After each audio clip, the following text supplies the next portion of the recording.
বিসমিল্লাহির রহমানির রহিম। এখানে বাজারে যাওয়ার পর নদীর বাটা মাছ, আমি বড় বাটা দেখছি, ওটা দিয়ে অনেক রেসিপি দেওয়া হয়েছে। নদীর বাটা সহজে আর রেসিপি দেওয়া হয় নাই। তারপরে সুন্দর মতো কেটে ধুয়ে ধাইয়ে, এত কোনো ঝামেলা নেই। সয়াবিন তেল, পেঁয়াজ কুচি দিয়ে আগে আমি কিন্তু লবণ দিয়ে দিয়েছি, কারণ যদি লেগে যায় ওটার জন্য।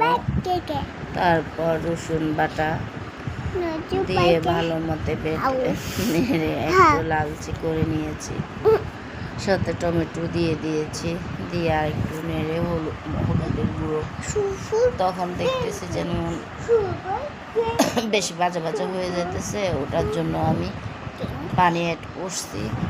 করার পর মরিচের গুঁড়ো, ধনিয়া, জিরের গুঁড়ো আমার নিজেরই তৈরি বাসায় পানি দিয়ে ভালো মতো কষিয়ে মশলা, তারপরে আমি বাটা মাছগুলো দিয়ে দিয়েছি। তখন ক্যামেরাটা একটু আমার ছোটো বাবুটা নিয়ে দিয়েছে, ওটার জন্য ভালো মতো কষানোর পর এখানে কাঁচামরিচ, সাথে ধনিয়ার পাতা।